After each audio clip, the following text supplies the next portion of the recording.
안녕하세요. 오늘은 그 건설 현장의 핵심 장비, 특히 굴삭기가 왜 이렇게 고장이 잦은 건지, 또 어떤 부품들이 주로 문제를 일으키는지, 그리고 그 중심에 있는 유압 시스템에 대해 좀 더 깊이 파고 들어보겠습니다.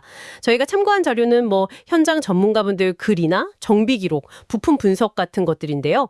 이번 분석을 통해 당신이 중장비 상태를 좀 더 잘 이해하고 실질적인 비용과 시간을 아끼는데 도움이 될 만한 그런 통찰을 얻는 게 목표입니다. 네. 이게 사실 단순 수리 문제를 넘어서는 중요한 주제거든요. 장비 컨디션이 곧 작업 효율성, 그리고 현장 안전, 또 결국엔 비용 관리랑 다 직결되니까요. 어떻게 보면 장비 상태가 생산성 그 자체라고 할 수 있겠죠. 그럼 먼저 왜 건설 현장 굴삭기는 유독 고장이 잦을까요? 이게 참 궁금한데요. 여러 자료에서 공통적으로 나오는 얘기는 역시 그 현장의 가혹한 환경 때문이더라고요. 흙먼지나 뭐 끊임없는 진동, 또 높은 작업 강도 같은 것들이요.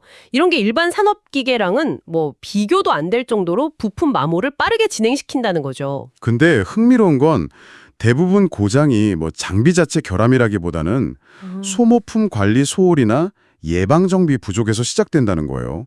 자료들을 쭉 보면 결국 핵심은 건설 현장 환경이 워낙 극한이니까 부품 노후화가 엄청 빠르다는 거고요.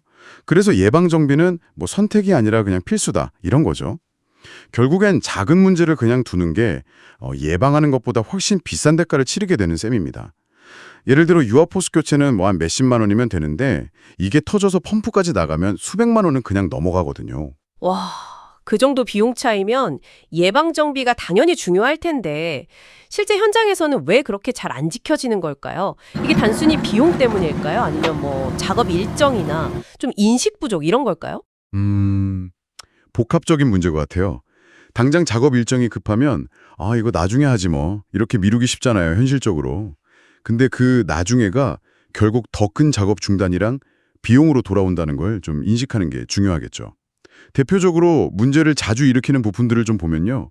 먼저 유압 호스가 있어요. 이게 계속 높은 압력을 받으니까 터지거나 새는 경우가 아주 흔하고요. 또 이게 바로 사고로 이어질 수도 있어서 정품 사용이 중요하다고들 하죠. 아, 그렇군요. 그리고 필터류도 빼놓을 수가 없죠. 그쵸? 에어 필터, 연료 필터, 오일 필터 이런 것들이 먼지가 워낙 많으니까 현장에서 쉽게 막히잖아요. 이게 마치 사람이 미세먼지 많은 데서 숨쉬기 힘든 것처럼 장비도 필터 막히면 그냥 힘이 쭉 떨어지고 연료만 더 먹게 되고요. 네, 맞아요. 정확합니다. 필터류는 장비의 뭐랄까 호흡기 같은 거니까요. 그리고 크롤러 타입 장비, 그러니까 무한궤도 달린 장비들은 땅이랑 계속 닿는 트랙 체인이나 패드 마모도 엄청 심하죠. 이것도 교체가 잦은 대표적인 소모품 중 하나고요. 이런 부품들 상태를 주기적으로 확인만 잘해도 많은 문제를 미리 막을 수 있습니다. 자, 그럼 이제 굴삭기의 모든 그 강력한 움직임을 만들어내는 심장이라고 할 수 있는 유압 시스템으로 한번 넘어가 볼까요?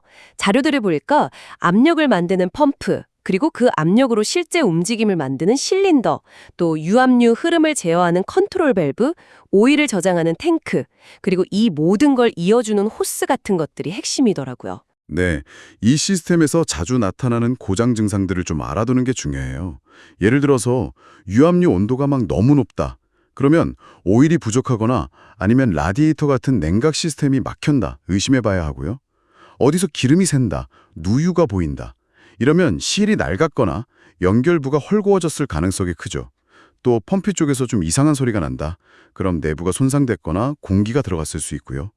장비 움직임이 예전 같지 않고 좀 둔하다 싶으면 유량이 부족하거나 오일이 오염됐을 가능성을 봐야 합니다. 결국 깨끗한 오일 관리랑 정기 점검이 얼마나 중요한지 딱 보여주는 거죠.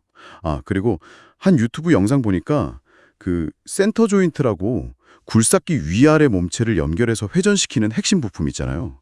거기서 누유가 생겨서 작업이 그냥 멈추고 부품값, 공임, 거기다 작업 못한 손실까지 해서 비용이 엄청 깨진 사례도 있더라고요. 와, 센터 조인트 누유면 정말 큰일이네요. 그럼 이런 문제들을 막으려면 효과적인 예방책은 뭘까요? 결국은 그냥 꾸준히 점검하는 수밖에 없는 걸까요? 네, 결국은 정기 점검으로 돌아가는 것 같아요. 누유나 마모 상태 눈으로 직접 보고 오일 레벨이나 상태 주기적으로 체크하고 평소랑 다른 소음이 들리는지 좀 귀 기울여 보고 이런 기본적인 것들이죠. 아까 말씀하신 그 영상에서도 정비사가 주변을 싹 청소하고 시동 걸어서 어디서 샜는지 정확히 찾아내던데요. 네, 그런 기본적인 점검도 중요하고요.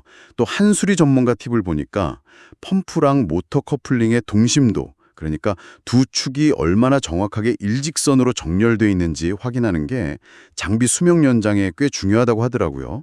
이게 틀어지면 불필요한 진동이나 부하가 생기니까요. 무엇보다도 강조하고 싶은 건 고장나고 고치는 것보다 예방이 훨씬 경제적이고 안전하다는 점, 그리고 정비 이력을 꼼꼼히 기록하는 습관이 정말 중요하다는 점입니다. 최근에는 IoT 센서 같은 걸로 상태 진단하는 시스템도 현장에 도입되는 추세고요. 네, 오늘 분석 내용을 좀 요약해보면 건설 현장의 그 가혹한 조건이 필연적으로 장비에 무리를 주지만 예방정비라는 열쇠를 잘 활용하면 많은 고장을 막고 또 관리할 수 있다는 거네요. 특히 동력의 핵심인 유압 시스템하고 또 빨리 닳는 부품들, 호스나 필터, 트랙 같은 것들에 좀 더 세심한 관심이 필요하다는 거고요. 자, 이 정보가 당신에게는 어떤 의미가 있을까요? 장비를 직접 다루거나 관리하는 입장에서 혹은 중고 장비를 알아볼 때라도 오늘 저희가 나눈 이야기들이 좀 더 현명하고 비용 효율적인 결정을 내리는데 실질적인 기준이 될 수 있을 겁니다. 네, 마지막으로 이런 질문 한번 던져보고 싶습니다. 단순히 그냥 고장난 걸 고치는 걸 넘어서요.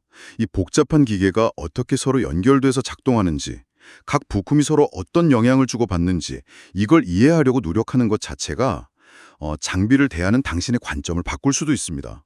한번 생각해 보시죠.